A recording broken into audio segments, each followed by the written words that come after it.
So, obviously, I had a little technical difficulties there, and I've now resumed the live stream, and hopefully, people will pick up the new stream. Apologize for the technical problems there. Sometimes the internet is a series of tubes, and sometimes it's a series of blocked tubes.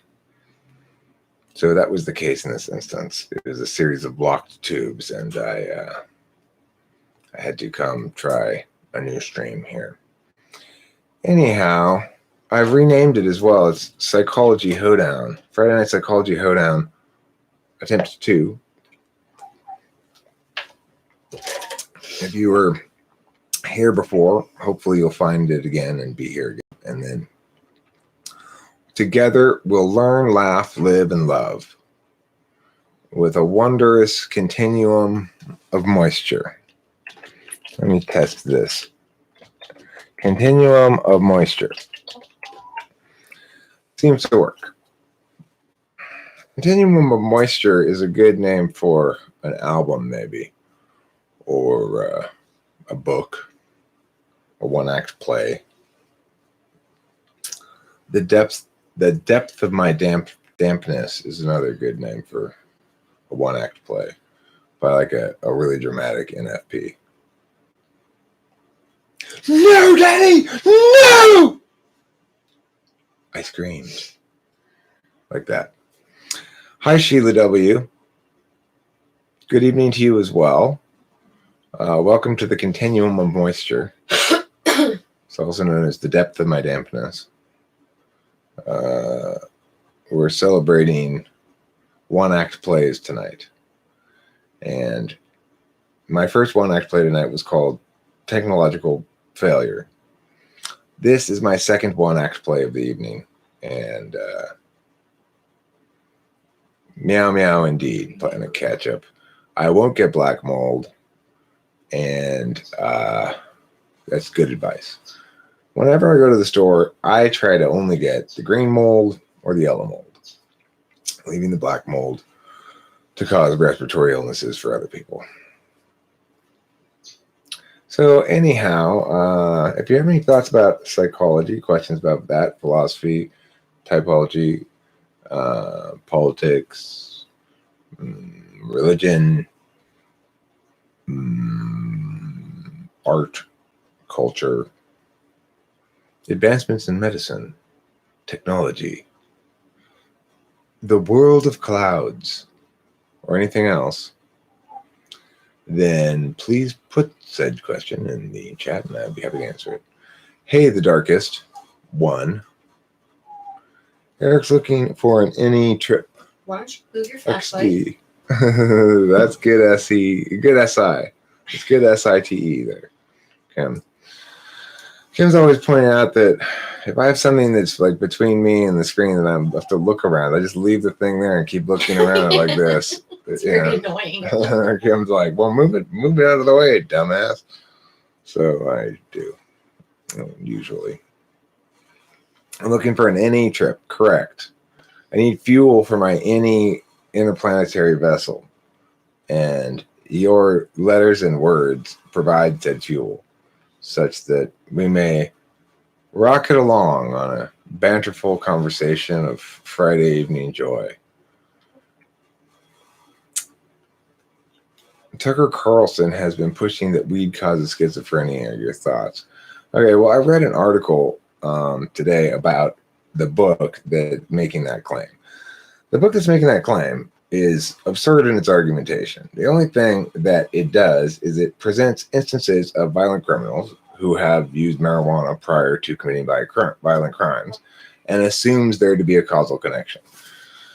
Now, of course, there is no causal connection because, for example, everybody who commits a crime was breathing before they committed a crime. Does that mean that breathing causes crime? How many people before committing crimes had fast food?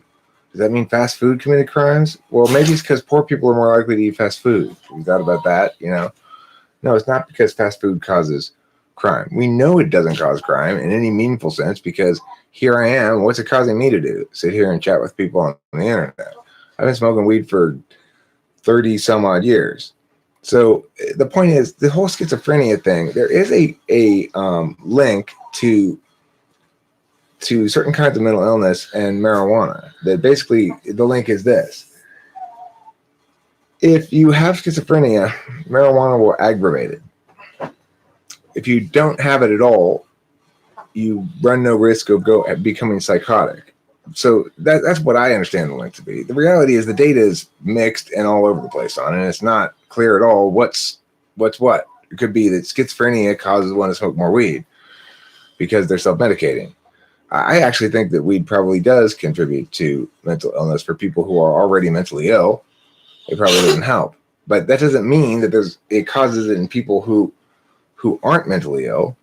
And I have too many examples of people who are perfectly mentally sane, who's been smoking weed for a long time. Myself at the forefront of that list, but I know lots of other people too. So there's no reason to conclude that marijuana makes you crazy. If anything makes you crazy over time, it's alcohol. It doesn't make you maybe diagnosably schizophrenic in that sense, but it makes you messed up as a human being for sure over time. I haven't had that experience with marijuana at all. I haven't found there to be any particular negative consequences from it. The only negative consequence I can point to that is consistently, I think, a negative consequence is it seems to make me dream less.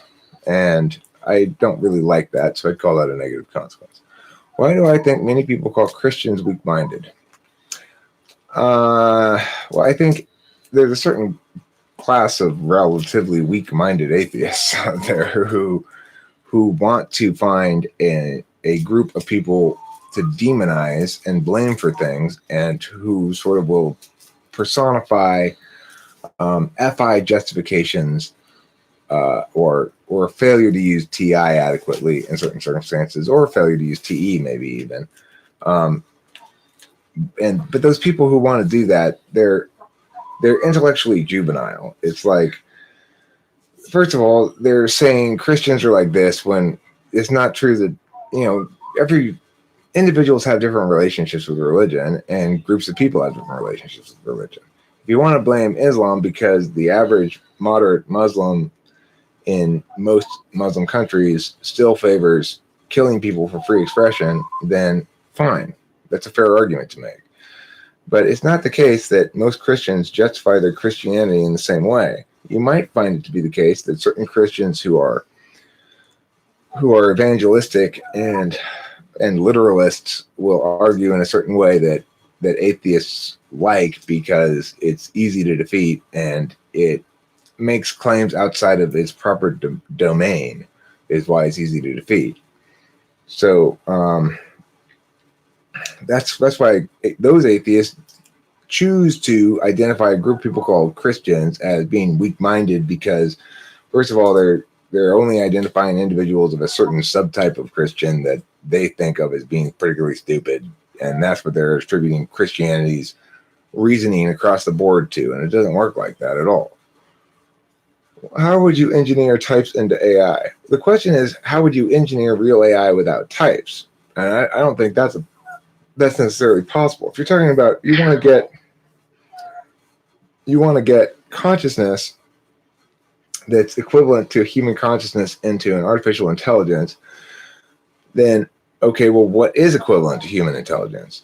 It's going to be a frame and force vector matrix of attentional manners, right? It's going to say, okay, to be conscious means to sometimes come up with ideas, and to sometimes judge on logic, and sometimes Now, presumably, you could maybe train an AI to do a better job of contextually attending via the appropriate attentional manner.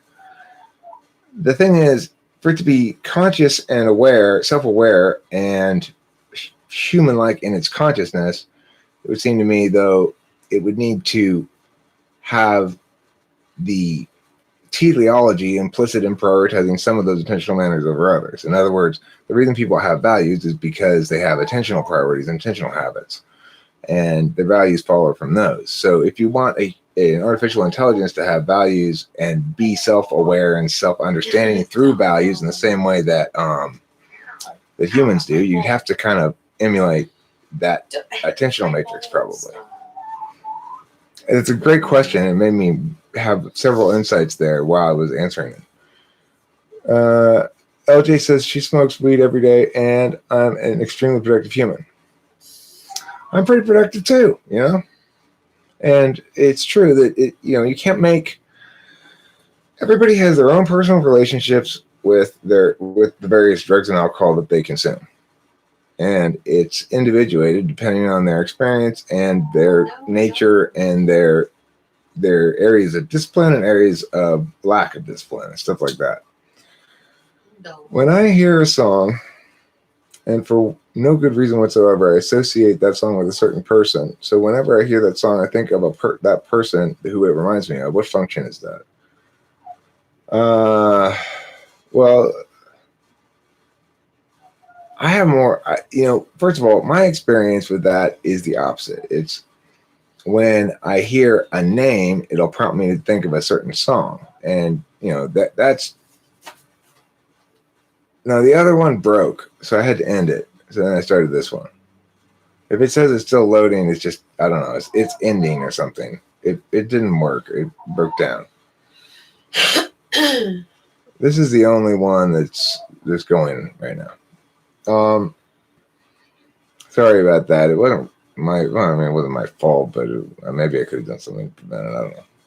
So it's like if somebody says the name Layla, I'll probably think of that song by, I don't remember who, by Cream maybe or something. Or if I hear the name Caroline, I'll think Sweet Caroline. Yeah, so there's certain names that I associate with certain songs, and I guess certain songs I associate with certain people. That would be SI. That'd be definitely SI. It's like the song and it as an entity outside of you, basically, which is kind of NI, but you have a clear associative link to it, to a person or a situation or whatever. Then that's an SI associative link. I predicted that robots would take over. I predicted this in 2015 by making interconnections to Moody's cartoons. People didn't believe me. Look where we are. INTP here. Have robots taken over? Are you a robot? Even if you are, it might be possible that you took over the flow of the conversation briefly, but I don't think you've taken over like the world. I guess that means, well, you think the robots would take over something, or what? They'll take over responsibility for postage stamps. Matthias Savage, at some point during this course's live stream later on, I will probably indulge myself and play a song, but I'm not going to do that right now. And when I do, I bet you see viewership go like pew. So yeah, that's what I'd say about that. Robots, I mean, the thing about robots is unless they're conscious and self-aware, then they're just complicated tools. The interesting thing about computing in general is the way that nobody really, it's become so complex, the interfaces between the various information systems and the various technologies and such, that nobody really understands it. Like, nobody really can break this shit down from this into, base machine code. I'm a complicated tool. I am a complicated tool. Thanks, LJ. That's a pretty good one, though. You gotta give you credit where credit's due. So yeah, it's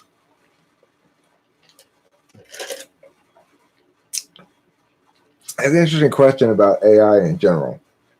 I've long sort of liked the idea that you have to grow AI, you can't build it. And it has to grow by having quality about it that requires it to to have a preference, right? To have a need to fulfill and to have things that it likes and things that it doesn't like.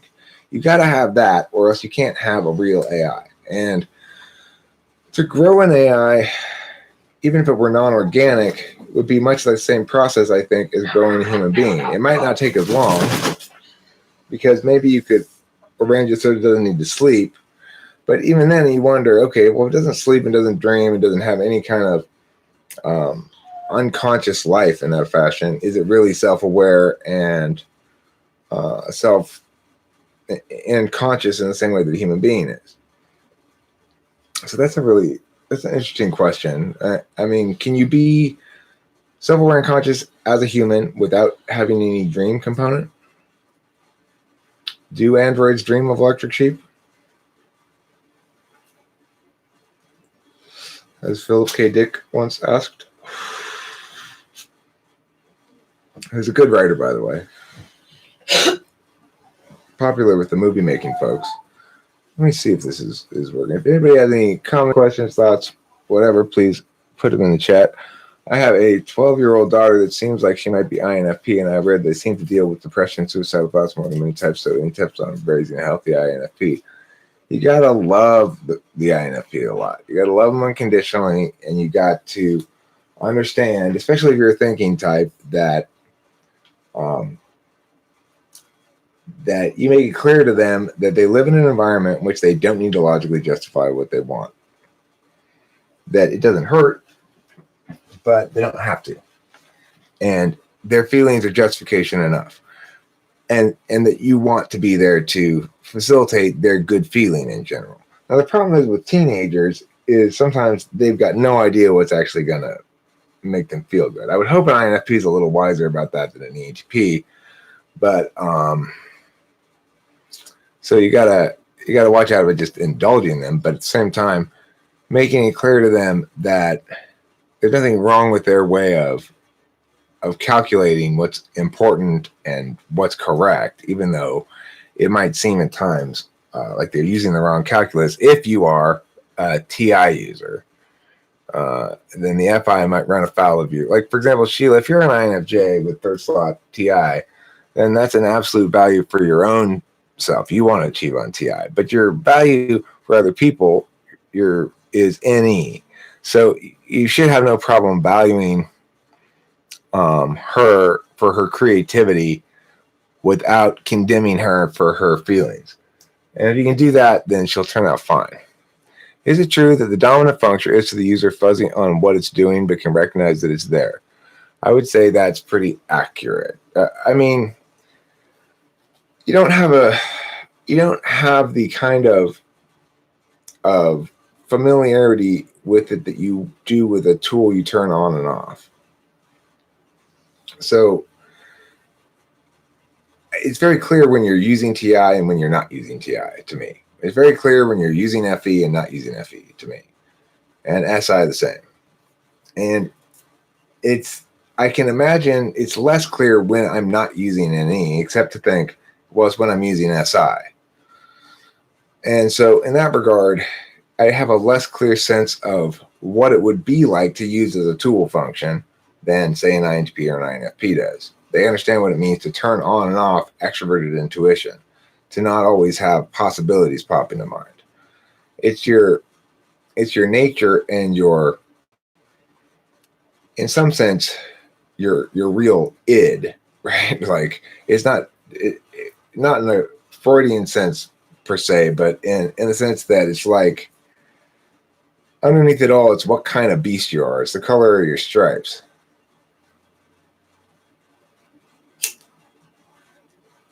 That's a good point, Joseph. I really like that analogy a lot.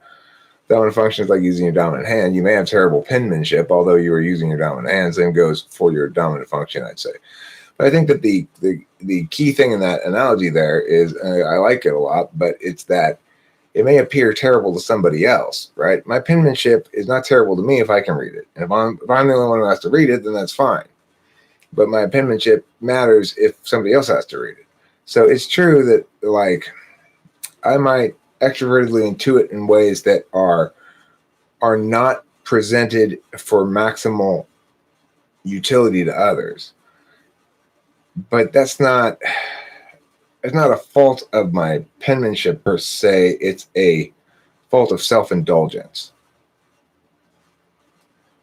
I mean, because I think anybody who has terrible penmanship, if they actually attended to the matter and tried to have good penmanship, they could at least have substantially better penmanship. The most terrible penmanship, the source of that is the actual disease that that's a symptom of is not caring about it. Along that same train, I have a 12-year-old son who we're pretty sure is an INTP. I worry his TI makes him too cold and calculated. I worry he lacks empathy and will end up with sociopathic tendencies. I think you should talk to him about it directly and explain to him the reality of it, which is until his frontal lobe is fully developed, he's going to be probably somewhat schizoid, quote unquote. It won't be as bad as with an ENTP, and he'll probably be like, I know what my feelings are to you, because the thing is, 8th slot FI is a lot different than 7th slot. INTPs in some ways feel very strongly, and they tend to make good decisions when they do involve their feelings. It can be something that replaces their weak SE in a way to make them do things where otherwise they wouldn't. But, I talk to them about it directly and just say, look, your type and ENTPs especially, but also ESTPs and sometimes ISTPs can be thought to be quote unquote schizoid during their teenage years, late teen years, until they get to about 25 or so. So what that means is you'll often go through life thinking that you don't really have any emotions or any feelings or any attachment to things. And to a certain extent, there's a kind of a truth to that. But know that this is going to pass, and make sure that you don't use your lack of feelings to justify anything. You have your TI there to provide you a moral calculus. You have to do the right thing, and you have to become a righteous person. And then it doesn't matter what your feelings or lack thereof are. Everything will come into shape when you're 22, 23, 24, somewhere in there, and you'll start making more sense of things. But be aware of the fact that your stage of development makes you vulnerable to the kind of wickedness that normally might be prevented by somebody's authentic feelings. Evelyn confirms, Jen, I used to think I had no feelings when I was a teenager, but once you mature, the feelings start coming in. I used to think so too when I was like 18. When do INTPs tend to use their TE? Does it link more to their SI or NI? Does the utter lack of SE make achieving on TE terms more difficult? Well, they do their TE best when they're explaining to other people how to do shit. And so that's the metaphysical aspect of TE, which says, I can make a lesson plan. I can make a recipe that explains, or an algorithm that explains to somebody else how to do a complicated task. I can understand and figure out how to do it, and I can explain to somebody else how to do it. That's about the extent of their TE. So it works great for them for computers, for example. Susie or casual INTP who helped with the bot in the raw room and stuff, and a couple other INTPs, they can figure out that computer stuff in general better than I can, for sure. I'm not saying ENTPs in general can't figure that shit out too, but I'm just saying that that's where the TE comes in for INTPs. It's like they can figure out how to make the bot record the room and automatically upload it to the channel, the raw channel, and do all that kind of stuff.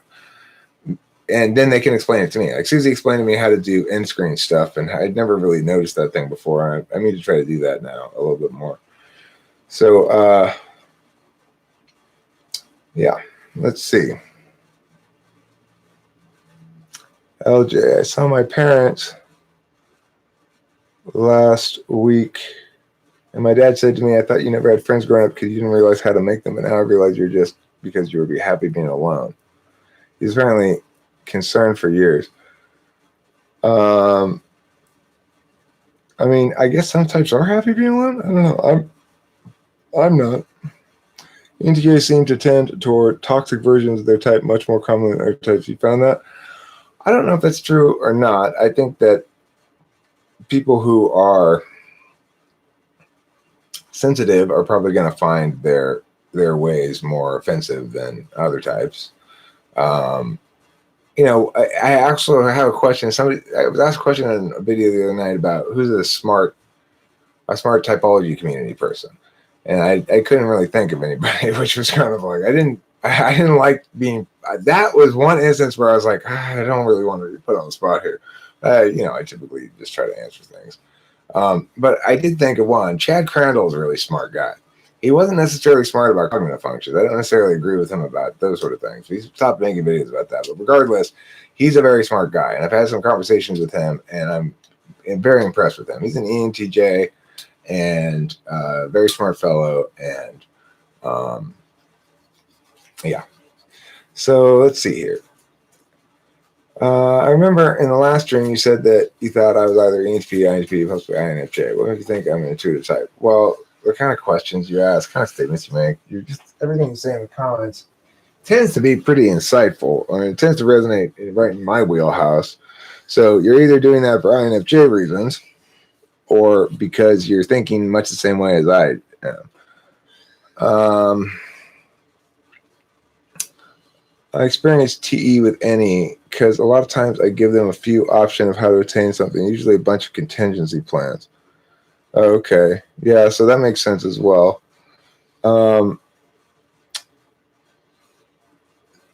What type do you think Joe Rogan is? I think he's an ESTP. And, he might even, I think he's an ESTP. I'm pretty sure he's an ESTP. He's a good guy. Like, I can see why he's popular. I enjoy watching some of his things sometimes. I don't really watch it regularly or anything, but the things I've seen of his, I haven't not enjoyed. So, he seems cool.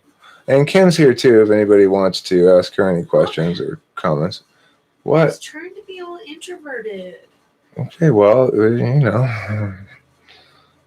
Okay, well, you're trying to be all introverted. Why would you try to be all introverted? Okay, I guess it's perfectly Bible alternative to being all extroverted. Jen says hi, Kim. Hi.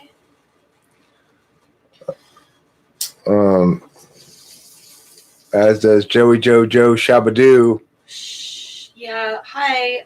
Yeah, I think when you tell everybody I'm here, then the whole thing becomes about our relationship, and I don't want It doesn't necessarily. That other video was titled to be about relationships. This one's not. Okay. Thank you. Can you describe how a depressed ENTP would behave, look like? Sleeping a lot. Crying a lot. No, not crying a lot. Sleeping a lot and not feeling motivated by anything. Maybe potentially getting into a lot of SI stuff, like just nesting and cleaning up the room a little bit, maybe, or just not feeling up to doing shit. I was kind of depressed in college for a while, and it wasn't nice. It wasn't pleasant. But it wasn't. I didn't realize I was depressed. I just thought, well, I'm just sleeping a lot, and I don't care about things, and whatever. If Kim took DMT, would she become an INFJ? That's a very good question, but I don't know the answer to that question. What's DMT? DMT is like, it's like, it's kind of like a psychedelic drug, I guess. I don't know how else to describe it. It doesn't last very long, apparently, but it's very intense trip of some sort. I don't know. If any of the commoners tried DMT, want to talk to me about it or say what it's like? I don't even really react well to mushrooms. I think we'd react fine to it if we were having a better time than I we did don't last know. time. I think that it displayed too much lack of control for me. Well, because we're the parents. I know. Well, I mean, I'm fine on mushrooms. LJ says the DMT is the chemical release when you die, which I believe is the case. It's cool. says Jennifer Chiarli. DMT equal, imagine a huge boatload of NI plus SE times 1,000. So what, like shooting baskets? Or, I mean, it's just a lot of NI. I just know. Well, like the whole Molly, or what's the other one? What's the other psychedelic? Not acid, but the Molly, and what's the other one? I don't know what you're talking. Isn't E That's Molly the same thing as. Okay. I had a really good friend who did that often, and she loved it. She was obsessed with that feeling. She was a very, very physical person anyway, like touchy and huggy, and it just made that even more extreme for her. The thought of that makes me freaking cringe. I don't want that much contact with people.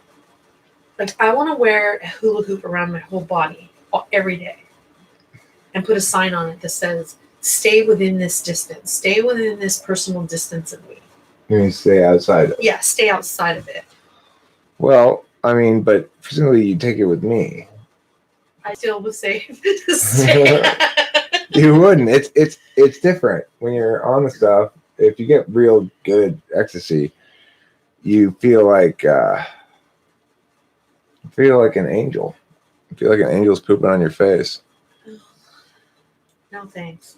Eric has too much EN to pay attention to shit right now.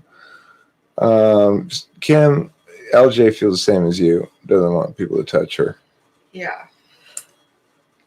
I'm okay with touching people, like, at times. But it's a very FE conscious touch. But I just don't want anybody touching me. She basically, what she means by she's okay with touching people sometimes is that sometimes it's okay that I kick people. That's her way of touching. If they get too close, just boom, get out of my way. And thinking about your answer to the question about tree falling, does it make a sound? What if a deaf person saw the tree fall so they could verify it fell? Did it make a sound? That's a good question. Well, not that we know of. But I would imagine that the deaf person could feel the vibrations of it falling and would be able to express that those vibrations were consistent with sound-making things as the deaf person understands them. I think the deaf person would also be asking, okay, scientists, listen, or philosophers, I got a question. If I went deaf, would you be asking me if it made a sound? It's kind of rude. I think that's what would happen. So your answer is very offensive to the deaf person who's watching this tree fall and then being asked if it made a sound. What about your offensive little gesture? That wasn't offensive. That was an homage. How would you make the argument that XE functions consume and are attracted and work well with XI functions? Consume and are attracted? What do they consume? I mean, my NE function doesn't really consume much. It does get some data from SI and it gets data from SE, because obviously action functions are going to do shit upon something. They're not just going to do shit in a vacuum. So SE is going to get information from NI. It's going to get information from SI. And then it's going to act in certain ways or not in other ways. That doesn't mean that it's consuming. It just means that, yes, it gets data from someplace, but everything gets data from someplace. So I don't know what it means to say they're consume. Are attracted, I don't know what that would mean either. Work well with. Okay, well, I mean, the thing is, to the extent that a function is extroverted, there's a need to make the metaphysical work in your abstract model of the universe. So if I'm fixing a doorknob and step 3 breaks this one piece, then I need to add to the model in my head that this piece is broken and I'm going to need to go to the store and get another bolt of this size or something. Except for Eric wouldn't do that. He would take a bolt off of a perfectly good working item and say, but this is the bolt I need, and remove it from the perfectly working item and put it onto That's so not something. true. Yes, it is. So very not true. Okay, so why would any doesn't just consume NI. In fact, it rarely consumes NI. It's and any DOM is NI ignoring. See, it depends where it is in the slot as well. So in other words, any produces things which then my NI can act upon. In other words, I will ideate a bunch of stuff, and then some of my attention, willful or otherwise, will go towards recognizing which of those things are better than others. That's the relationship between any and NI that I have. I don't source from.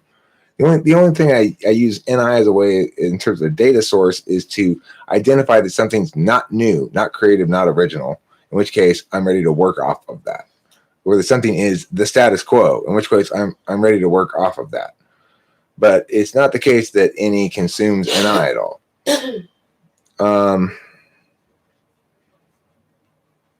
CSJ basically says that, for example, ENTP works best with INTJ because they use the inverse function.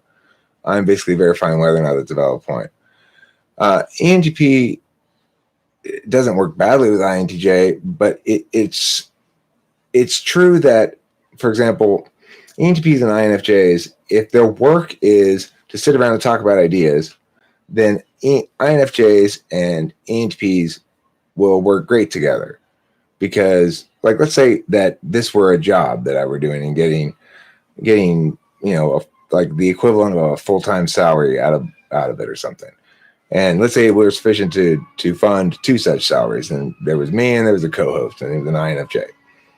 Well, then the work would be very easy for us to do, and it would be the easiest thing we could both imagine doing. If an INTJ is in the mix, that might be a better work partner for certain kinds of work, but it's going to be certain kinds of work that are less natural and natively easy than work like this. Now, a lot of people would say, well, Eric, you're not doing any work now. You're just chit-chatting and talking out your ass.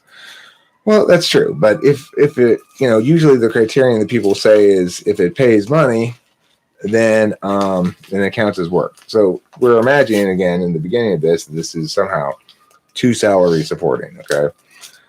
So in that context, then it would be work, and then INFJ would be the best work partner. INTJ might be the best work partner for certain kinds of tasks, because it's true that the ENTP is going to trust INTJ and INFJ more than other work partners, because we trust NI DOMs sort of inherently because of the nature of the function stack, as they trust NE DOMs. So there's a natural trust between INTJs and ENTPs, and a natural trust between INFJs and ENTPs.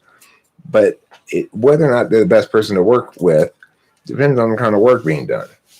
And there's some other kind of work being done that possibly that they would be horrible partners to be with.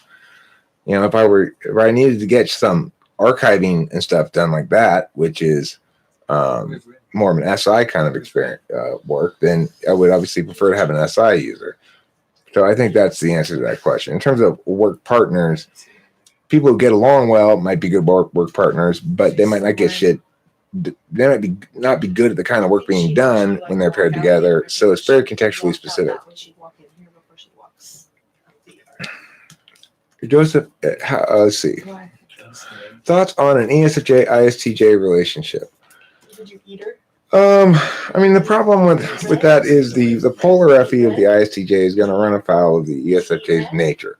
The ESFJ is going to keep pouring their nature out, and the ISTJ is going to keep having deaf ears upon which this falls. They're not going to really recognize what their spouse is doing. They're not going to value it as they ought to because they're blind to it.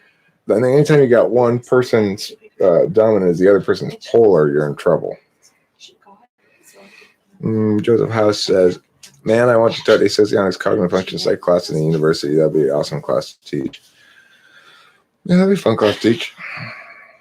I'm ENTP. Nearly all of my coworkers are INTJ, but it's kind of stressful. I bet. It's a lot of TE thrown at you. Can you explain the concept of ontological validity versus being sound that you mentioned in intuitive versus sensors in your book? She's got her balance, and she's like, well, fine. Ontological validity, I don't remember the exact page you're talking about, but based on what I'm reading here and what I would imagine it would mean, it would be Ontological validity is somebody who's looking to see their ontology resonate with their metrics. So, in other words, being ontologically valid is to say I am metaphysically as I ought to be. Whereas to say that you're sound means that you're experientially as you ought to be. Would be my guess what I mean on that. I have to see the page you're talking about. Do you think Socionics Model G is valuable? I have no reason to completely discount or anything. I'm not that familiar with it. There's elements of it that I don't like. There's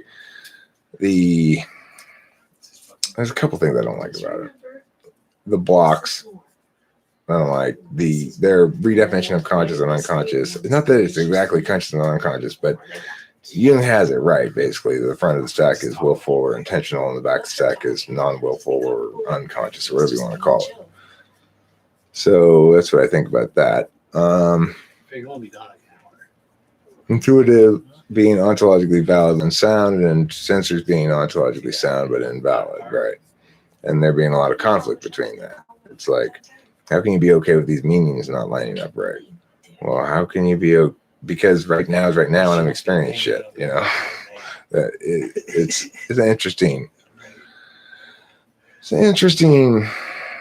kind of experience. It's an interesting kind of relational reality to try to manage and bridge, because being aware of this as an object of analysis means you're already in the metaphysical realm, probably, and the other party is going to say you're just exemplifying the problem with the way that you do things by doing it again. So it's hard to meta up about, you know.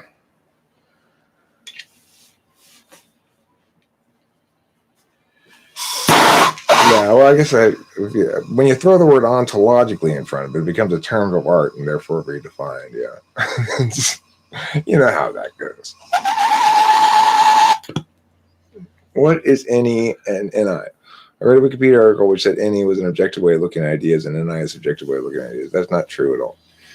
Introverted intuition is the awareness of basic patterns in the world, and an awareness of the passage of the way to break down the passage of real time into turn-based. So it's like NI is what turns things from just a progression of fluid time into a succession of events, and it is how we know what's best, what's correct, what's incorrect. How we know by looking that this square peg doesn't fit in that round hole, but it does fit in the square peg. How do you know that? Well, you don't know it by calculating the specifics of this instance. Sure, you look at these SE data and go, this thing looks square and this thing looks round, but you know because you have an epistemological awareness of a pattern called squareness, and you see the same pattern in both places, you match it up, you go, this is a match. That's NI. It also has to do with timing of things. So because it manages to render real-time passage of time into a series of events, it makes things ordinal, either socially ordinal or systems ordinal. So socially ordinal means like an INFJ, for example, will give a compliment now, being aware of where it's positioned with other compliments and time and how long it's been, and then provide a next compliment when it has maximal impact, understanding the way that those sort of things play out in a person's understanding of compliments, right? That would be a very NI exemplary, NIFE example. NITE would anticipate the way that, you know what, this is actually going to this may seem big enough now, but it's actually going to quickly become overcrowded, because we remember that later on we're going to include this roadway over here and link this in here, and then it's going to double the traffic flow, and we need to anticipate for that, and so make this twice as big as it would appear to be now because of later this other thing. That's NITE. NE is very different. What? NE is the negative space. So whenever NI says this one's the best one, NE goes, all right, well, you say it's the best one, but on what metric? Or but this, you can make the case for this one being the best one too, because, and comes up with a bunch of reasons why. It it looks at an initial starting thing and then does a bunch of ideational work and then eventually looks back again. It doesn't do like TE or FE, which is an interface function, which is go do check, no, seek, do check, no, seek, or some combination of those depending on what's going on, which is the way the interface works, like a handshake thing, right? Whereas an action function, you do a bunch of action, then stop and check with your deliberative function, in my case, TI. But in other cases, it could be FI because these action functions always paired with judging function, FI or TI. So how do NI DOMs use NE? Pretty well, and like NI DOMs. So if you could watch some videos of me talking with INFJs that are on the channel, like Opaloid, for example, or a couple others, and you'll see them hopping along with me with the NE for little stretches of time, and then stopping and then coalescing my NE down into little nuggets, and going, I say a bunch of words, they go, what I picture here is a single rose that represents all of what you said. But that's when they're using NI. When they're using NE, they're sort of riffing off with me for a little while, but you can see them kind of chasing, like they're not as natural at it or as quick at it, and it's a little more stilted and stuff like that. What type do you think is most likely to help others while suffering themselves? For example, I have anxiety and mental illness. I want to help others and post on Facebook to other people. I think INFPs are most likely to do that. So are ISFJs. ISFJs too? That's true. ISFJs are very likely to do that. Yeah. That's true. I hadn't thought about that. I think INFPs are most likely to resentfully end up helping others, and ISFJs are most likely to want to. NIDOM looks for what lies behind obvious clues. Believes observed data is only a clue hinting at something else underneath, often looking for threats which is like conspiracy theories around. Well, okay, if you want to frame it that way, is sort of true that NIDOMs are prone to seeing bits of data as indicative of larger patterns. Sometimes they're right and sometimes they're not. In general, NI goes with what's obviously the case. What's obvious is sometimes missed by most people. And so it can sometimes go overboard and they can start applying it in places where it doesn't really work. And that's when you get those sort of conspiracy theory stuff and the idea that everything's hinting at something else. There's also a general sense that if you could just distill down all the information, you'd find it a singular notion that would sort of encapsulate everything that I think NIDOMs tend to chase. And whether or not that's an efficacy or a social, depends on whether they're INTJ or INFJ. Who is Kim's favorite superhero? Eric Strauss. Good answer, Kim. That's a good answer. I'm actually just a regular hero. Kim's not really into superheroes and supervillains and none of that. Kim never got into gaming. Kim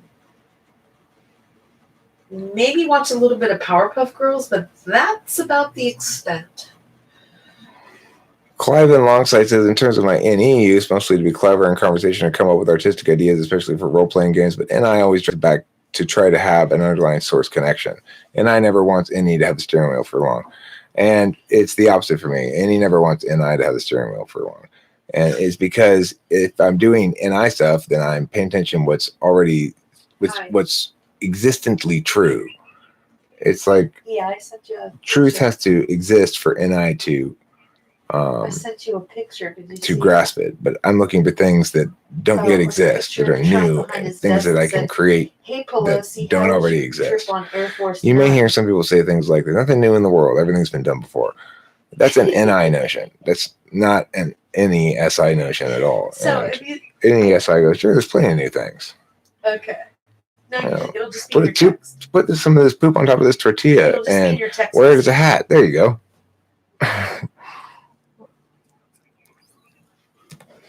Do I agree that Jerry Seinfeld is an INFJ? Probably. Possibly an ENFJ. Okay. If not, I'll show you when you come in.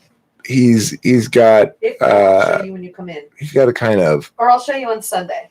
Okay, bye. attitudinal humor that's Bye. sort of singular in nature and not very robust in its responsiveness or cleverness. History doesn't repeat itself, history just rhymes.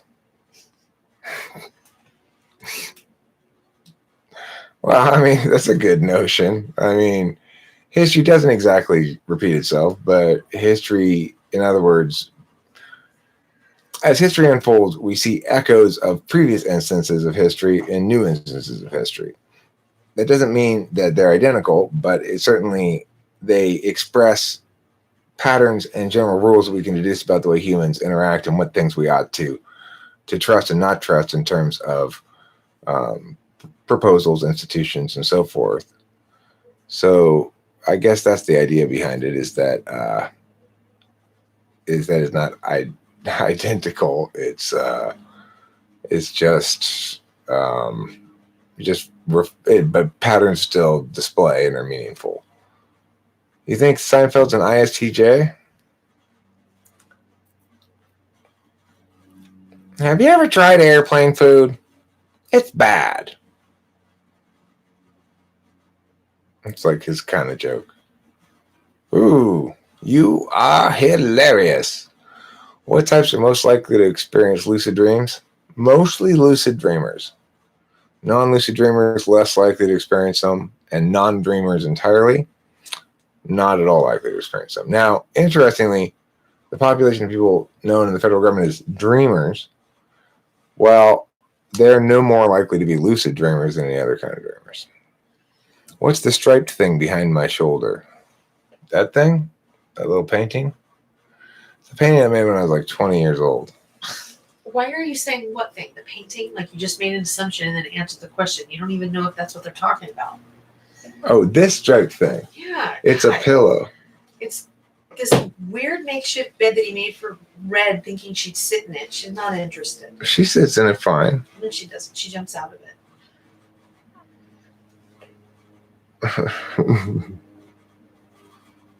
Oh, did I get it wrong? Joey Joe Shabadoo? Why does airplane food gotta be so bad? Why? I don't get it. I'm Jerry Seinfeld. Like that.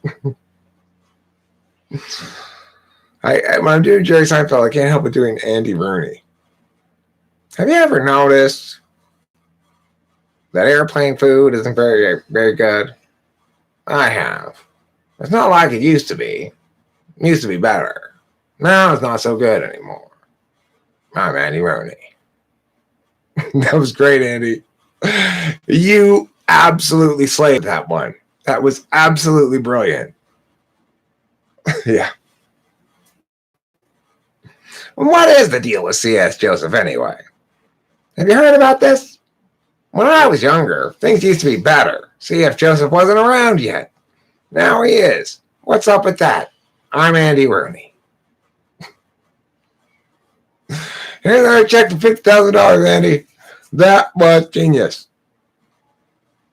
I don't know what the deal with C.S. Joseph is. I don't watch him or anything. Why? What's he up to? What's your favorite word? Or better yet, do you have a colorful vocabulary? Pick a word of the weekend. Well, I'm gonna go with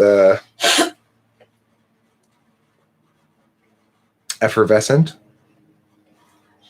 I want you to have an effervescent weekend with all of the myriad connotations that go along with that. The bubbles, the freshness, the nasally liberating delight. Do you experience insecurity regarding your eighth function? Yeah, I do. I do. You know, it's not. I'm basically deliberative. I don't like to have to use my eighth function. I don't like things that require it. It's getting hot in here. Oh wait, no. Why Ruben's leaving? Yeah, he's very nervous. Where's he going? Here on a date. He's coming. Are you going on a date? Oh, look at him. He's so nervous. Yes, you gotta tap that ass. What's your name? Sarah. Sarah. Hi, my name's Sarah. Big bath. Yeah, you probably should. If you haven't yet already. You should take a shower. She's scared of the bath. Let's see. I Why are blew you trying bubbles to when I was freak her younger. out? So she stays away from you. I'm not super insecure about my eighth function anymore. I mean, it's still an area of trouble. Like, you know, when I was listening to that video about me and Kim, she was talking about one of the things that bothers her most is when I say I'm going to do something and don't follow through on, which is poor SE, you know. I'm an INTP. This is my Amy Scott voice. Hello, I'm an INTP and can judge emotional distance between myself and others, FI rule, or have strong feelings towards what's right or wrong at moments. However, I approach problems with the impersonal if-then logic of TI, and 90% I don't not know what I truly care about. You don't not know that. Where I can see myself being insecure over the idea of being seen as completely cold and with FI humanity, without FI humanity. Well, Amy Scott, that's very British of you, first of all. And that makes sense with your FI there. And I do believe that you probably have a stronger understanding of what's right and wrong with your feelings than I do. And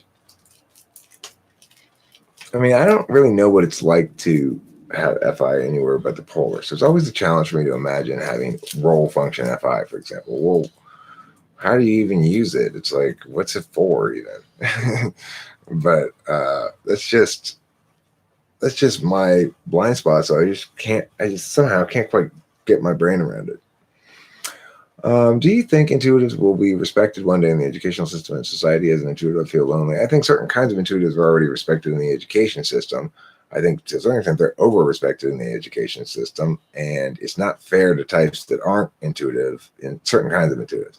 But the type that's most respected in the education system is going to be NITE, because the NETI types are, well, it's true we're disrespected, but we're disrespected by the architecture of the system that requires us to spend time doing things we don't want to do. And it's appalling that we have the most defenseless population of us all, the children, have the least rights protection, that they're forced to go do this bullshit every day. It's insane. What type is most likely to be fascinated with garbage TV from a sort of anthological perspective? Real Housewives, Jersey Shore. Those two shows, FE Doms, ESFJ. Kimberly, FE second slot. She's more into the shows about murder, the investigation discovery shows, where this person was murdered and it turned out to be the uncle and how the cops tracked him down and all that kind of stuff. She really likes those kind of shows. She also likes period pieces like Victorian England. Everybody dresses theater. up. I love British masterpiece theater. Okay, Taylor, I'll calm my bouncy ass hand down. It's my knees. I'm bouncing my right? knees. It's usually me telling them just freaking stop.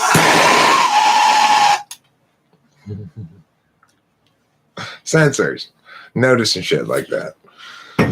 It's one of those things that it seems like. I remember having SE, or I guess obviously sensing friends in high school or in my early 20s saying things to me like, Eric, that's why you can't ever get any chicks, because you're always doing shit like that, bouncing your knee up and down, or putting your hands on your face like this while you're talking to people.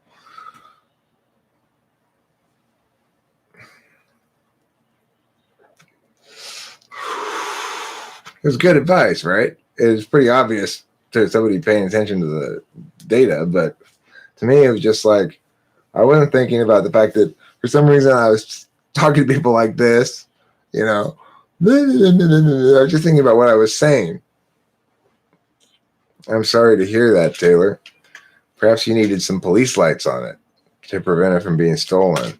That's terribly sad news.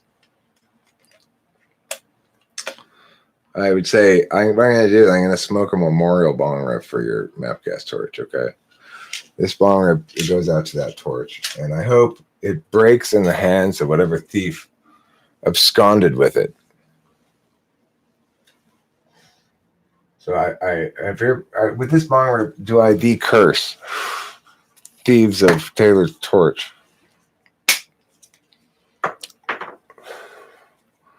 And then the curse item we pass from person to person as it like burns down house after house after house. Like an ham bone. I like to talk to people with one hand down my pants and the other hand down theirs. Shit, I think I missed it. Hopefully you didn't answer it. But what are negative things about INFJ? Speaking generally, removing your INFJ from an ENTP's better perspective as much as possible. Well, I think it depends what you mean by negative. Negative for other people's experience. Some of them can be kind of narcissists. I think narcissists are typically going to be ENFJs probably most frequently, but there's probably some INFJ narcissists out there as well. And that doesn't mean that any given INFJ is more likely to be a narcissist, just that a narcissist might be more likely to be an INFJ. So it's important to remember that distinction. And the other thing I would say about INFJs is they have a lot of trouble optimizing because their strategy is very effective. Their basic strategy in dealing with people in the world is very effective. So they do successfully, quote unquote, manipulate people. It's not for ill purposes or anything, and it's kind of a bad word to use because it's got so many negative connotations. But it is true that INFJs move people around and make them do what they need to do, make them perceive as they want and do as they need them to do and stuff. And so in that regard, you might feel as though there's not a lot of respect for the autonomy of other people. But as Taylor once pointed out to me quite some time ago, not everybody wants autonomy all the time. And one of his initial criticisms of me that I took to heart and hopefully tried to learn something from was that I was always insisting that everybody be fully informed about everything and have full autonomy about everything. And, some people just want, in certain circumstances, to like just basically be told what to do or, or whatever. They don't necessarily want a big explanation about all the possible things that could go wrong so they can make a fully informed decision. They want some leadership out of a person and go, this is going to work. Trust me, let's do it.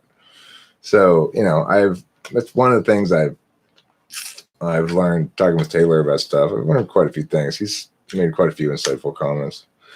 For an ESTP. I was going to say, just a few. For an ESTP, he does all right.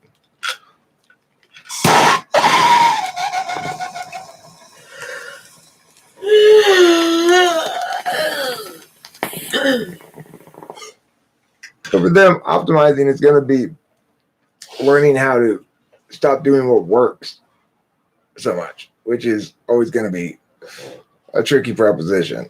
For me, optimizing is start doing more what works. Well, that's a better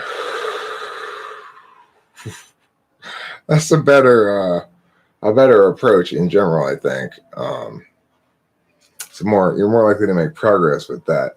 If you're saying, I want to do more stuff that works, than if you're saying, I want to stop doing stuff that works. Because FE definitely works better than TI in most contexts. Hey, what do you think of Taoism? I've been smitten with its philosophy in the past year, as it is how my mind works anyway. Taoism is not a philosophy. It's a bunch of self-contradictory statements that are presented with paradoxical glimmer. How's that for an answer? Paradoxical glimmer is not a philosophy. The Tao says things like this. The strongest are the weakest, like water is to the reed. Okay. You're just blowing smoke up my ass. That doesn't mean anything. It is only by being strong that we become weak, and by being weak that we become strong. That's just like, here, play interpretation with these sets of words for no reason.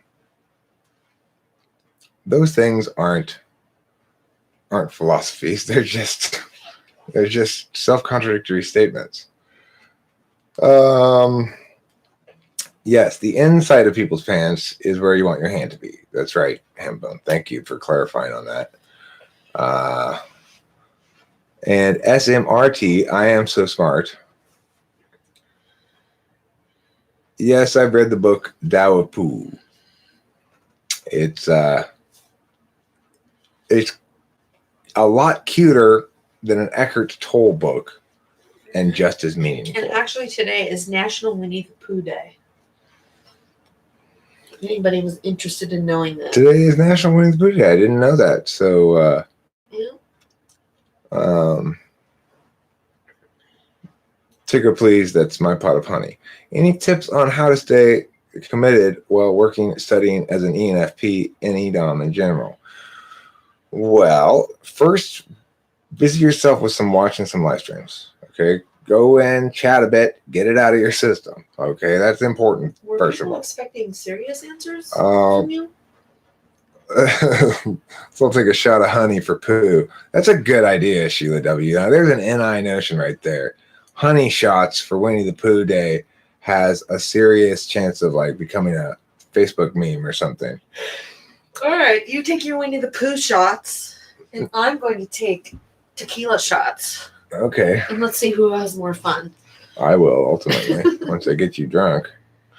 Went back to the site and looks like I was slightly wrong. It said that NE introspects in an extroverted and thus objective manner, and NI is introverted and thus subjective. NI and NE are both objective because they both work on the metaphysical plane. That is to say, they're dealing with objects of analysis. They're dealing with objects basically that have binary statuses. NE's binary statuses are dependent on which tool function it's paired with. So if it's paired with FI, their binary statuses are prefer, don't prefer, or like, dislike, or find precious or find repulsive or whatever. And if it's TI, then the distinctions are based on logical consistency.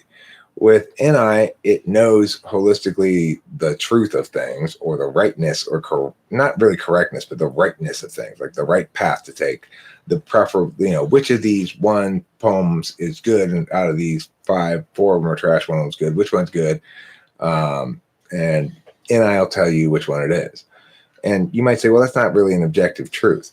Well, it's true that aesthetics aren't objective in the sense that they can be parsed down and deconstructed in what's correct and not.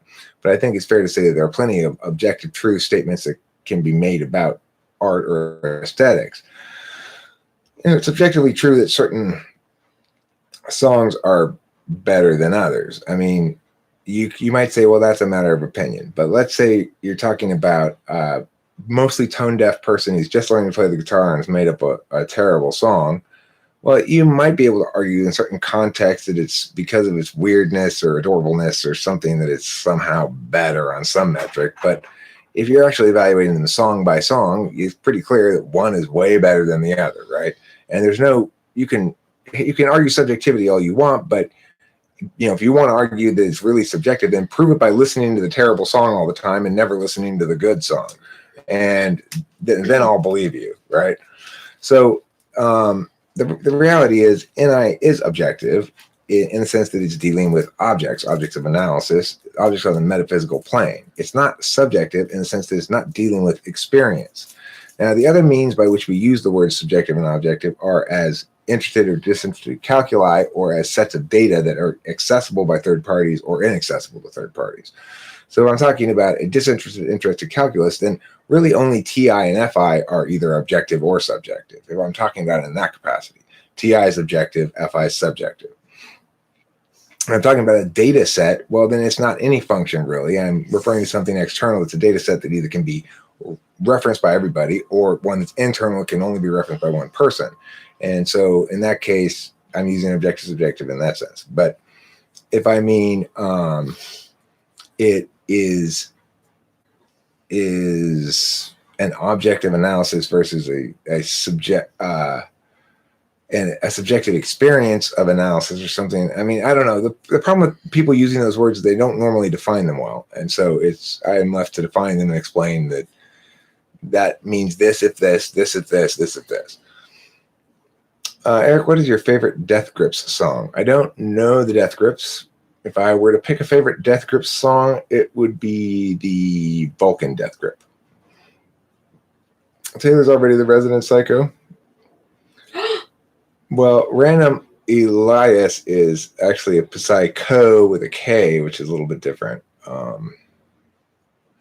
So I don't know if that. I think that the psycho with a K just means he's psyched. Oh, look at that. I'm an INFP. Tell me about myself.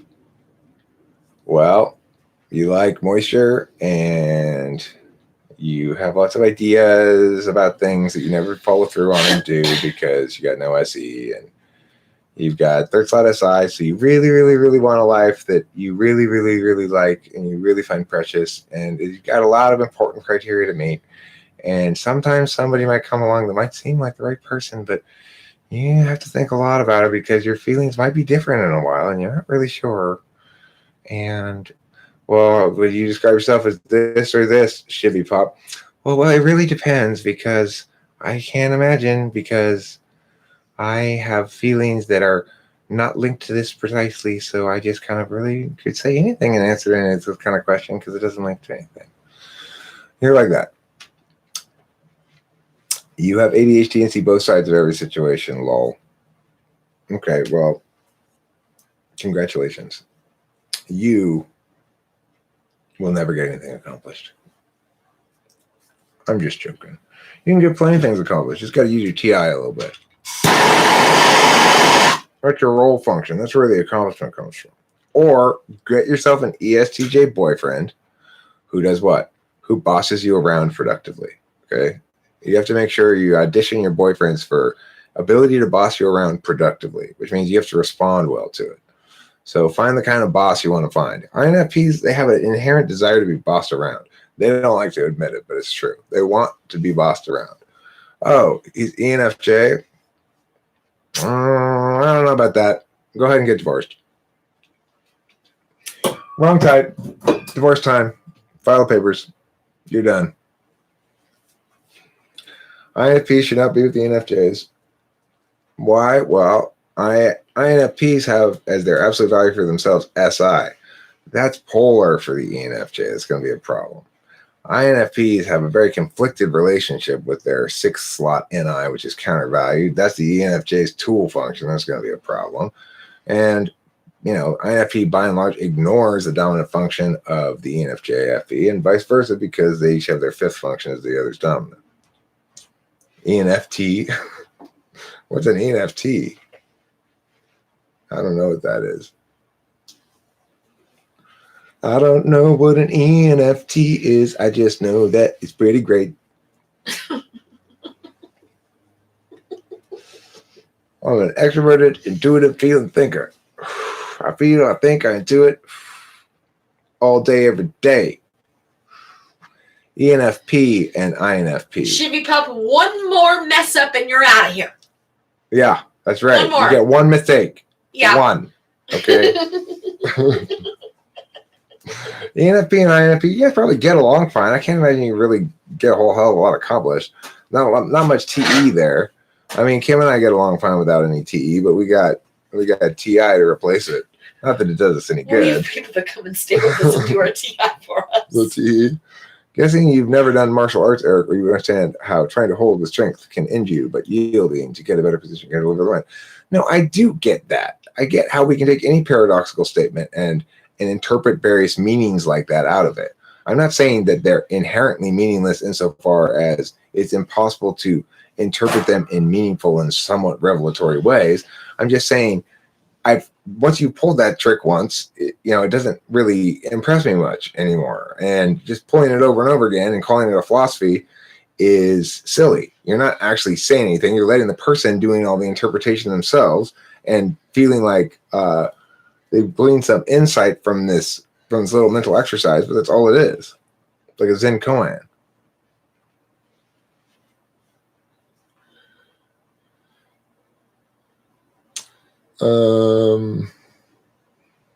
Let's see. We don't get shit done. ENFP and INFP don't get shit done. They plan to have a picnic on Thursday, but then they stay home instead. And then they watch something on the TV. And then they get into a fight and get into bed. His would be some retarded color like mustard yellow. Puce or mauve.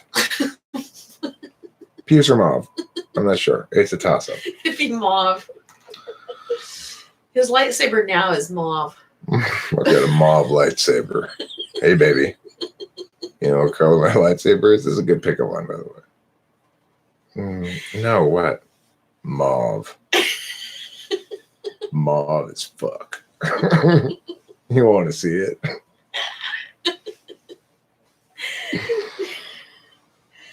So, what introspects many possibilities for certain circumstances? Well, true. A lot of extroverted intuition is done in your own head. I don't always say out loud what I'm extrovertedly intuiting, but that doesn't mean it introspects exactly. It just means it's not projected externally. Chartreuse, my favorite color. Yeah, I'm so sad to hear that, Hambone, because you got my woman's favorite color, and I'm stuck with mauve. Chartreuse. He plays video games, and I'm hanging out with you guys. Yeah, you guys are, I'm sure, having lots of fun doing what you like. It also says, I read that, an introverted intuition type has the ability to thread multiple sources of phenomena into a view. That last bit is true. They do. And a lot of times they'll not be able to articulate what all the sources of data are, even. They'll just sort of pick up on lots of clues subconsciously and just collapse them into a singular whole. Aubergine, huh? Aubergine. What color is that? I've never even heard of that one before. Mine is Navajo. Off yellowish white, like a dirty light bulb. Oh, that's Navajo.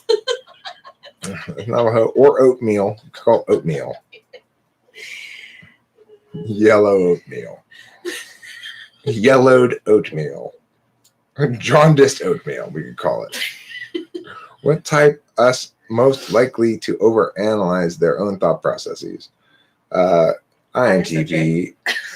I mean, well, that's true. I think ISFJs probably spend a lot of time doing that. You know, it's just their thought processes aren't. Yes, Sheila. Everyone knows Navajo. And every woman that knows anything today knows that we stay far, far, far, far away from Navajo. We do? Yes. Why do we stay far away from Navajo? You don't even care what color it is. You would paint it on if it's paint. You just stay away from Navajo. Okay. What other kind of off-white is preferable? How about pearl? No, a preferable would be eggshell, probably. Ivory? No, there's a name for it. Curdled cream? No. Swiss coffee? Yes. What? Yes. Joey Joe Shabadoo, how did you get that right? Because she knows. We girls know. Swiss coffee. That's nuts. Swiss coffee or wedding That's wine. some SFJ, SFJ telepathy or Yes. something. Oh, you're an INFJ? Okay. She gets it though. I guess it's some tool function FE intuition sharing thing there or something. I don't know. What type do you think Carl Jung was? INFJ. I'm pretty sure about that because he makes a bunch of INFJ mistakes in his articulation of things, basically. Like he really wanted to be all this symbolic shit, this like archetypal stuff.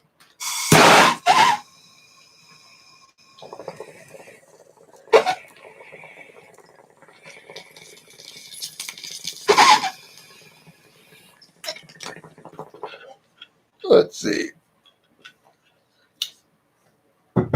Well, I mean, I think that's the least meaningful understanding of it is this collective unconscious archetypes, hero, whatever thing. To me, it's you get too seeped into a bog of metaphor that's just not very meaningful. You're so far removed from describing the actual attentional matters that it just seems kind of like a joke. I don't know.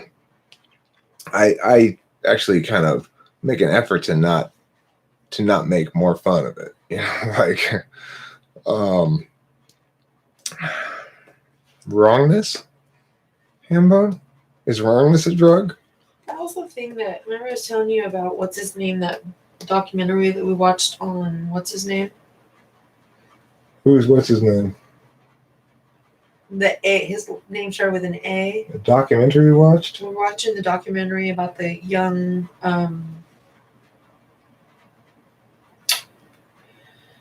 he wasn't a rapper, he was a Oh, right. We were watching a documentary about this. I guess he was Swedish DJ who killed himself. DJ, yeah. Named. You missed it. There was a part in the documentary where we started talking about where he started studying MBTI, and Carl Jung was reading the book and was saying that it helped him to understand his life so much better since then. What type did he say he was? Did it say? I know, I don't remember. He's probably not INFJ. Do you guys know who I'm talking about? Avicii, yeah. Kingy Mall knows who we're talking about. Avicii is what the guy's name was. Yeah. Anyway, that was an interesting show we were watching. I did end up falling asleep. I didn't see the end of it. But It was a really great documentary. yeah. And and that wasn't the guy that the kids went and saw at a concert. That was Mac Miller, who also died. Oh, so Delilah and Colin saw Mac Miller in concert before he died. Yeah, but Avicii, they didn't go see Avicii, or Colin went to see Avicii. Just Delilah hadn't seen Avicii, but Colin went to see Avicii. But Avicii died from. I don't believe it was a drug overdose. I think that Avicii died from. He told me he bled out. Didn't he? You know what you said? Oh yeah. Slit his wrist and he bled out. Suicide. He cracked a wine bottle and cut himself up and ended up dying of blood loss. Okay, Lubomir Katz asked a very difficult question. Yeah, suicide. What's an advisable way to engage with ENFJs while handling a severe disagreement? Good luck, dude. You're probably done with that relationship. ENFJs, if you have a serious disagreement with them, it means you're not letting them move you the way that they want to move you. And you're not going to give in, probably, if you're already not moving. And they're not going to come around to your side of it, because chances are they can't handle the FE positioning shit that it entails, and they don't like that. And ENFJ, if you're an ENTP, I don't know what type you are, Lou, or Cats. If you're an ENTP, then you're the beneficiary. You're the benefactor, and ENFJ is the beneficiary. Okay, well, if you're an INTP, I don't know what you are with that type then. But it's a challenge because they don't really want your TI. Even though it's fourth slot and they're seeking, chances are they're going to be resistant towards it and try to throw a bunch of NI at you, countervaluing your tool function NE, as you say, but what about this? So they might come around later, or they might end the relationship. NE Dom's most creative? Yeah. SE Dom's least? No. SE Doms are not the least creative. It depends, it's like SE Doms are still action types. So like the drummer in the band I used to play with, Talking Famous People band, he was an SE Dom and an excellent drummer and an active musician. Didn't do a lot of songwriting, didn't do a lot of stuff like that, but came up with the drum parts for my songs. I didn't come up with them. So that's an example of SE Doms being creative. They're probably less likely to be the driving force behind a creative endeavor, but they certainly can do their parts. He's an excellent drummer and excellent discretion in terms of what to use. Good NI in his fourth slot. Can you give me about 15 more minutes? We'll end this and then we'll work on the shirts, okay? Which type is least creative? Probably ISTJ. Well, I mean, that's not really true. They're pretty creative. They like to create. My friend Cameron likes to draw. Maybe.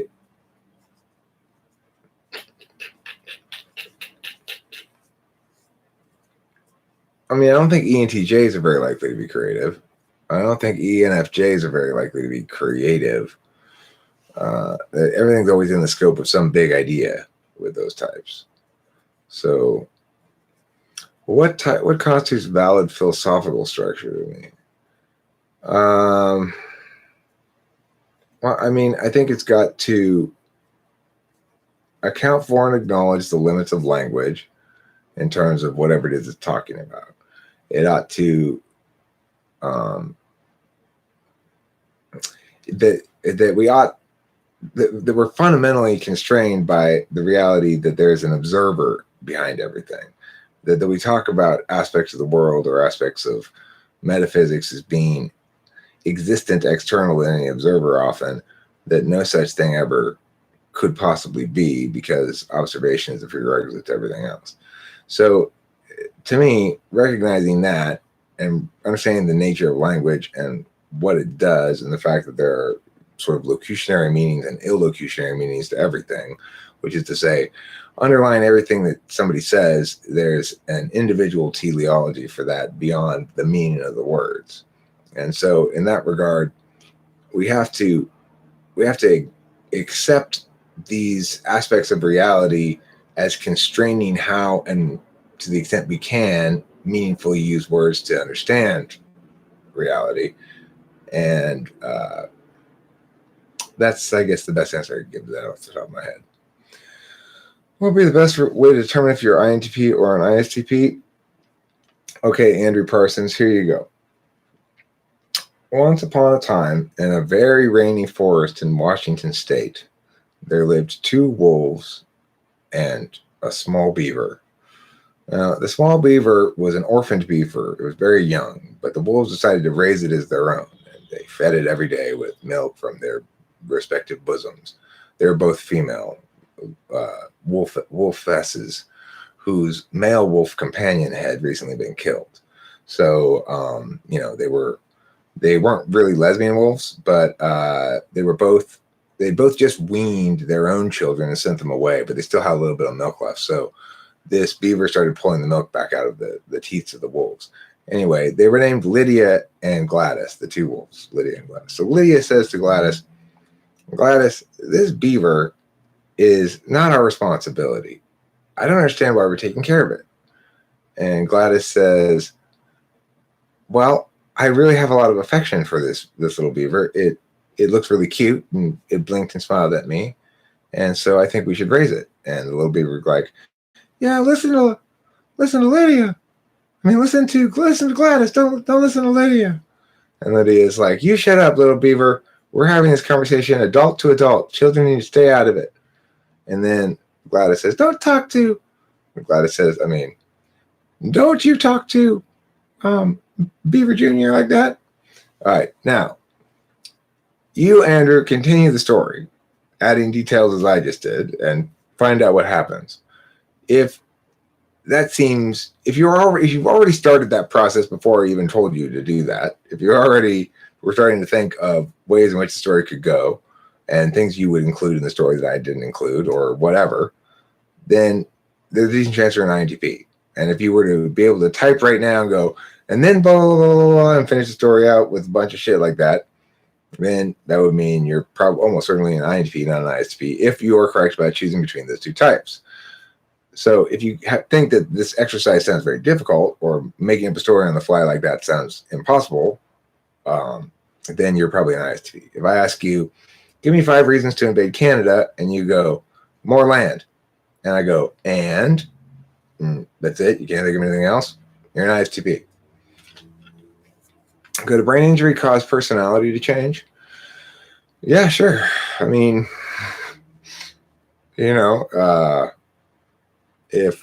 you were to, lodge a hatchet into my brain right now, I would behave very differently than I currently am thereafter, I'm sure.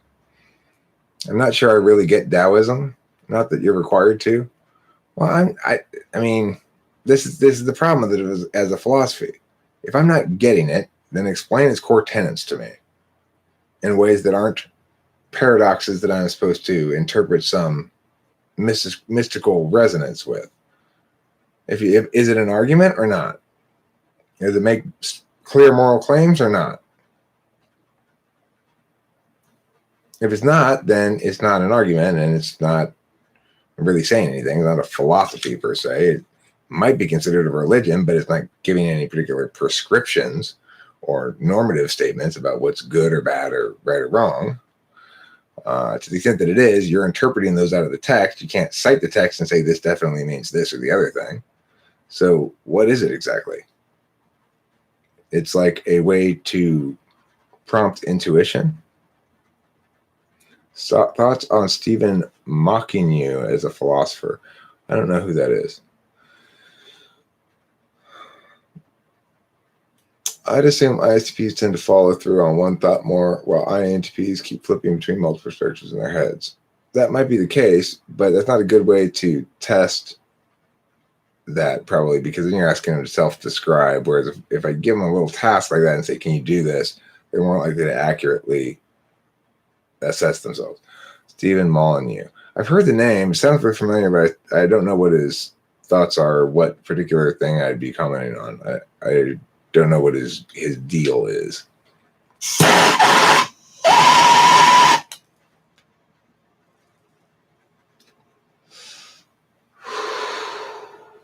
What exactly is the meaning of the three-letter socionics typing system, for example, LIE, EIE, etc.? Okay, so that's like LIE is logical, intuitive, extrovert. So the first one is going to be either logical or ethical, in other words, thinking or feeling.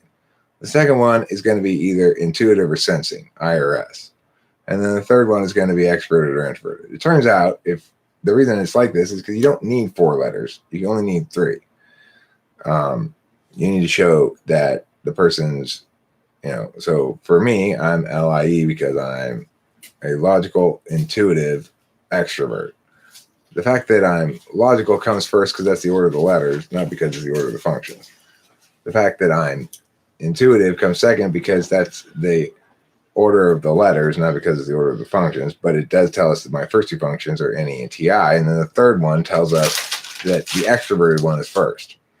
So once you know your NE, TI, well, that's all you need to know for all the rest of the things. All the 16 types are different for, first 2 functions. No 2 are the same. So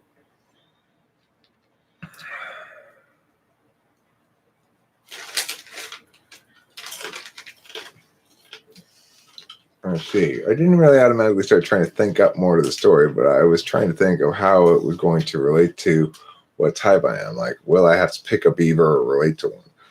Right. Okay. Well, but if suddenly asked to generate the rest of the story, do you have ideas of how you would generate that? What it would look like?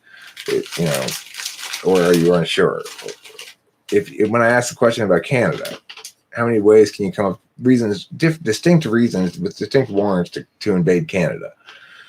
I gave one, which was more land. Now, could you easily come up with 5 or 6 other different ones, or is that giving you trouble? If it's giving you trouble, you're an ISTP. No, you're better at other things correspondingly if you are an ISTP. It's not like, well, an ISTP is just like an INTP, but worse at this. ISTPs are way better at doing shit. So, in a lot of ways, you'd rather be an ISTP than an INTP, probably. Mexican dump zone.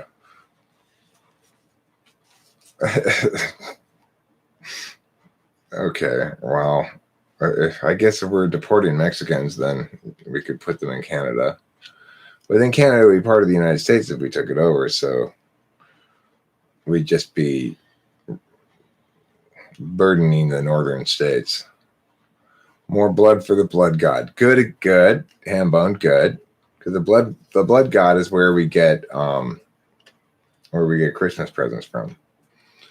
Blood god is also known as Santa Claus. He brings more presents the more blood we provide him. Maple syrup and blood are the 2 things you're supposed to leave out for Santa Claus at Christmas. If people get it wrong, they think it's milk and cookies. It's actually maple syrup and blood. No wonder why you don't get any gifts every year. We should take Canada for all the hosers. Good point. Oil, another good point.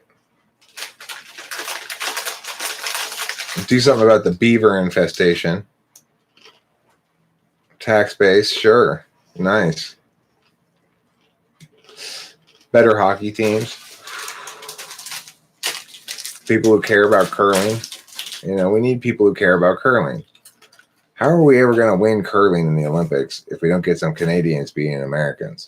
I don't know. We might never. Increased use of the word a, always important. We should have at least one part of the country that only speaks French for no reason. Quebec. That should be part of America. Minnesotans. That's a good reason to invade Canada. What else are we going to do with the Minnesotans? Oh, for curling. I thought you were going to send them as the front wave troops to get slaughtered by the elite Canadian military.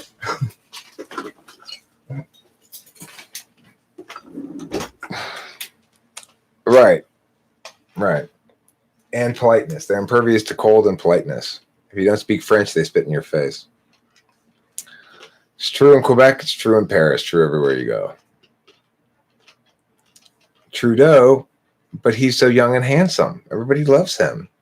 We have no nuclear weapons. We'll have to fend off the American invaders with Canadian geese, which can be vicious opponents.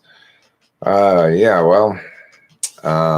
true. You do have the geese advantage in terms of cavalry or air support or something. We don't have militarily trained geese like the Canadians do, and that's a serious advantage. You guys also have the polar bears.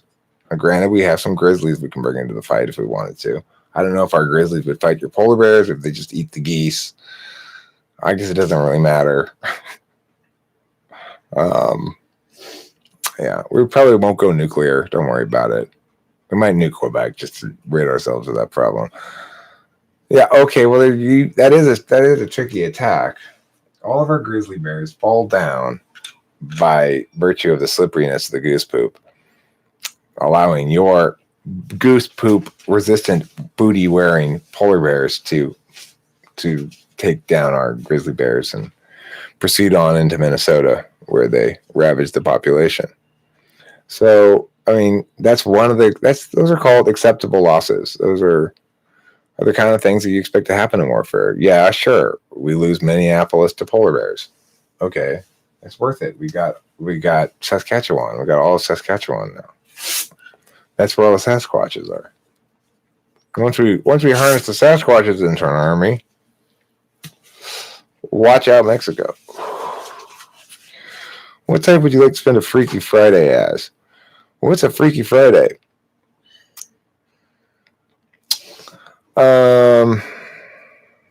Yeah, we'll leave the maple syrup, sure. Everybody knows that rule number one is protect the maple syrup supply.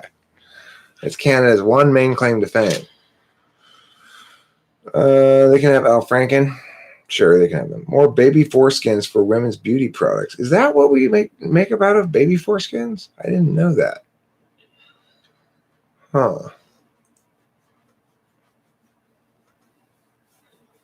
Asbestos too. In Canada, everybody wears asbestos breathing masks.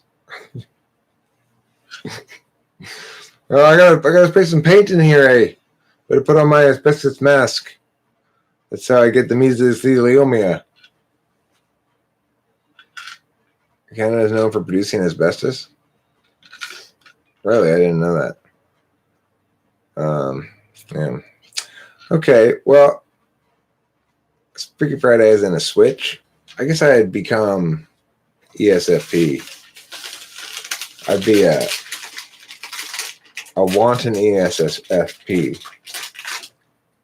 Kicking ass and taking names. Is that what Taylor does? He's an ESTP. Oh. Yeah.